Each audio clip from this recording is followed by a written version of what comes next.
semua milik Tuhan. Itu dia tiap hari berpikir, besok Allah akan melakukan apa terhadap dunia ini. Kamu merencanakan sesuatu mau plesir, ternyata gempa.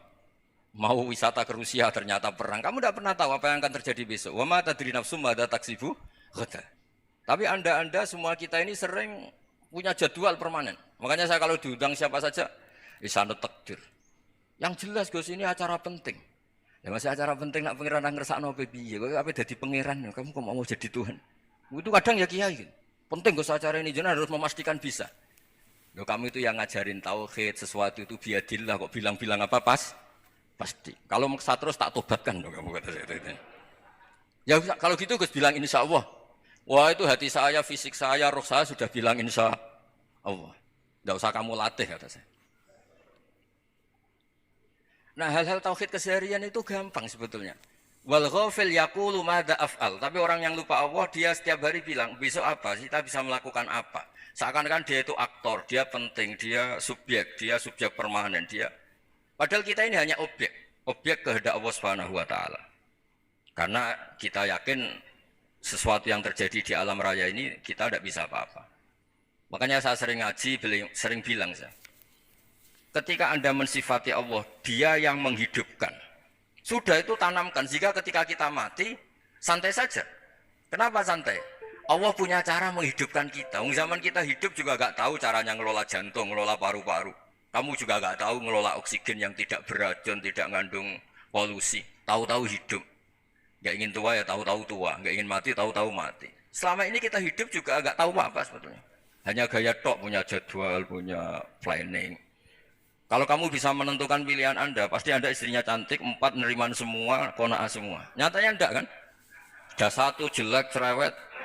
Wah itu kan, nyatanya enggak bisa apa-apa Anda kan? Dan kamu bawa mati lagi. Nah, itu kan, istri Anda juga gitu, punya keinginan, punya suami yang ganteng, yang jabat, yang neriman, yang enggak poligami. Ya enggak kesampaian juga. Kalau kita ngitung tingkat kegagalan kita itu gagal terus. Ya kan? Nah, terus ingat Allah, madza yaf'alu wa bi. Orang yang punya akal selalu berpikir Allah itu menghendaki apa terhadap saya. Lalu sama-sama orang gitu. Ngelihat orang yang serius, itu kata Anda itu pemikir berat, serius. Senang punya tokoh yang merengut karena kamu anggap serius. Tapi sebagian orang anggap orang yang serius itu wong merengut, wong masam, wong muka kok ditekuk. Jadi sama itu hati ya muqallibal qulub tsabbit qalbi ala dini, karena kita enggak tahu cara berpikir kita tentang orang lain, tentang sekeliling kita. Misalnya kita orang baik yang jenis ngurmat fakir miskin. Ada orang bangun masjid mewah itu janggal. Apa artinya masjid mewah kalau banyak orang kelaparan? Tapi kalau yang jenis pendidikan apa artinya masjid mewah kalau tidak bisa ngaji? Nanti yang jenis infrastruktur apa artinya ini kalau semuanya punya sudut pandang yang berbeda-beda. Dan Islam mengapresiasi semua kebaikan. Tapi katakan semua kebaikan itu adalah kehendak Allah Subhanahu wa taala. Karena apapun baik Anda itu pakai fasilitas yang diberikan oleh Allah Subhanahu wa taala. Sehingga ini yang disebut kulillah sumadarhum fi khawdihim yal'abun. Ya kembali tadi ke tema-tema bahwa keseharian Anda ini sudah Islami. Saat Anda tidak bisa melakukan apa saja. Saya sering ada jenazah, biasanya kalau tetangga meninggal saya sering disuruh ngelepas. Saya bilang orang ini baik karena sering lamun di rumah, sering nganggur di rumah. Ditanya sama anaknya, kenapa Gus nganggur baik? Ya kalau dia nganggur artinya juga enggak berbuat sesuatu yang maksiat kan? Ya kan, orang nganggur di rumahnya ya tidak bunuh orang, tidak maling, tidak korupsi, ya namanya nganggur di rumah. Lah cuma istri cara pandang nganggur enggak menghasilkan uang gitu. Tapi juga enggak menghasilkan kriminal kan? Jadi sebenarnya Islam itu makanya kalau sampai ngaji usul fikih itu ada kitab usul fikih namanya Lubul Usul, itu terkenal sekali di pesantren itu. Itu kalau ngapresiasi keseharian itu luar biasa. Izma min mubahin illa wa yatahaqqaqu bihi tarku haramimma. Karena keseharian yang mubah saat Anda lakukan itu ada kehebatan yang luar biasa, yaitu meninggalkan haram. Makanya dulu banyak orang-orang alim ketemu temannya itu guyon sampai semalaman. Itu biasanya yang semangat Islam itu kiai kok tidak tahajud, kiai kok tidak witir. Orang yang sedang mapan uangnya banyak, malam itu tidak kelayaban itu sudah luar biasa. Melawan nafsu supaya tidak maksiat itu sudah luar biasa. Supaya lupa guyon sama temannya semalaman sampai subuh. gejolak-gejolokan ngenang zaman miskin, zaman kuliah nggak jelas, zaman apa. Melihatnya jangan tarkut tahajud. Seperti ini meninggalkan tahajud, tapi meninggalnya ini talkul muharramat. Jadi kayak apa hebatnya? Sehingga Imam Ghazali punya riwayat yang agak unik. Hatta takuna ibadatu akhiri hadil ummah iku an-naum.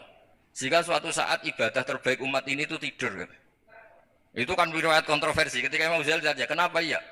Kenapa kamu mulai keluar dari rumah itu sudah banyak maksiat? Melihat perempuan yang enggak mahram, melihat fenomena. Tapi kalau kamu tidur itu enggak melihat apa-apa. Tapi juga kamu jangan menganggap tidur itu ibadah betul. Saatnya melakukan fardu ain malah masih tidur. Tapi itu sudut pandang yang menjadikan kita Islam itu gampang. Jadi saat Anda tidak bisa aktivitas apa-apa, misalnya ada beberapa orang yang lumpuh. Lumpuh itu memang nggak bisa Jumatan, nggak bisa ibadah, tapi dia juga nggak bisa maksiat. Tidur itu memang Anda saat itu tidak bisa tahajud, tidak bisa witir, tapi saat itu ada zina, ada maling, tidak gosipkan orang, tidak bully orang, tidak menanamkan kebencian, tidak hasut. Sehingga tidur menurut Allah Ta'ala wa min ayatihi manamukum billaili apa? Wanahar. Karena di tidur itu selain ada unsur istirahat, jaga kestamina, juga ada unsur meninggalkan beberapa keburukan. Nah saya mohon ibadah yang keseharian ini kita jaga.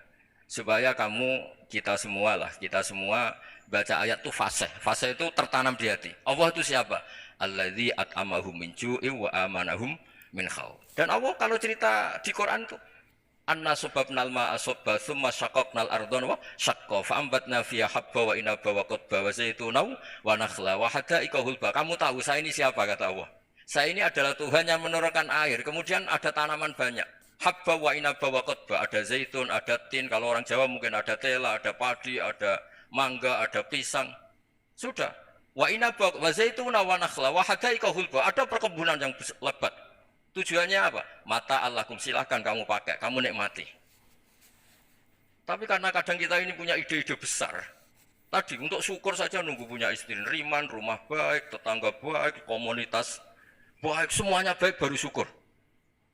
Lama-lama nanti ada di surga, syukurnya nunggu surga paling kelas A. Itu sudah ada yang menghuni Rasulullah, kamu nggak boleh di situ. Masa untuk syukur saja?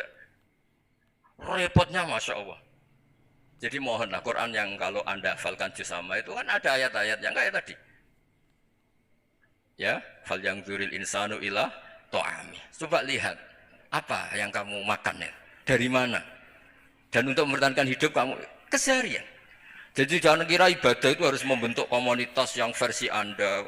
Ibadah itu harus yang hal yang mulu-mulu. Kesehariannya Anda alami. Loh ini saya tidak bikin-bikin. Saya ngaji bukan karena berdasar pesanan. Itu ayat yang saya bacakan betul ada ayatnya kan. Fal yang dzuril insanu ila ta'ami. Anna sobabnal ma'a sobba. Thumma syaqaqnal ardo syaqqa. Fa'ambasna fiha habba wa inaba wa qadba wa zaituna wa nakhla wa hada'iqa khulba. Terusannya apa? Mata'al lakum, silahkan kamu nikmati. Mata itu silahkan kamu nikmati. Ya kayak sama dikasih hidangan ya makan. Ya sudah makan. Habis makan ya minum. Habis itu ngantuk ya tidur. Ya sudah normal-normal saja. Kayak apa indahnya Islam. Tapi Anda mencari Islam yang gimana lagi? Nah itu yang diajarkan guru-guru kita, diajarkan sanad kita sampai Wali Songo, sampai Rasulullah SAW. Bahwa pada akhirnya ada jihad, ada perang. Itu dulu memang perang, bukan membunuh, beda. Dulu kita dijajah Belanda ya perang, dan itu normal karena kita dijajah. Jadi ketika orang lain ingin baik sama kita, wa in ahadum minal musyrikin astajaruka ya fa'jirhu hatta yasma'a kalamullah. Kalau mereka ingin baik ya kita baik.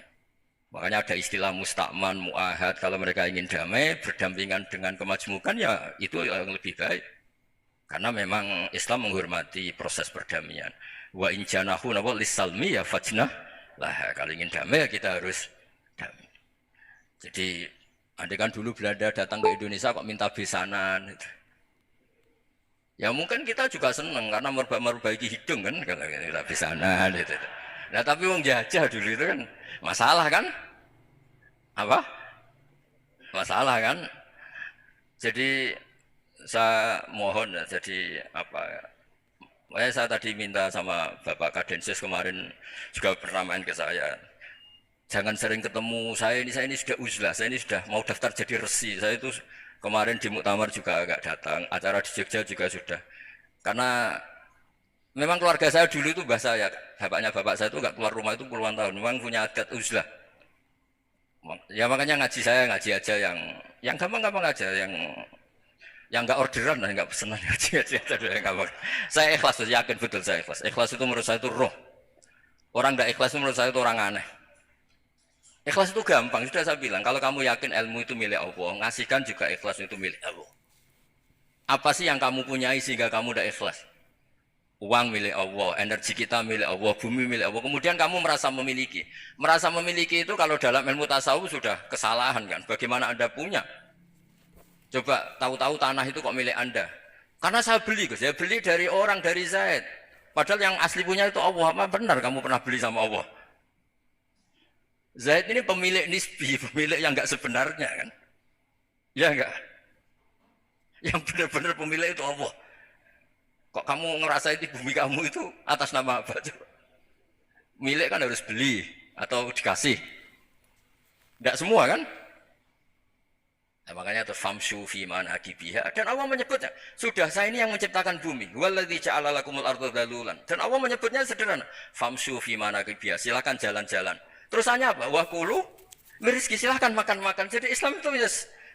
Ya, makanya kiai-kiai itu ada acara makan, sampai ada guyonan fikuli makanin makan di setiap tempat ya makan. Nggih ngoten nggih, pokoke sing gampang-gampang nggih. Wis nggih Mas Sufyan nggih sing gampang-gampang mawon nggih. Assalamualaikum warahmatullahi wabarakatuh.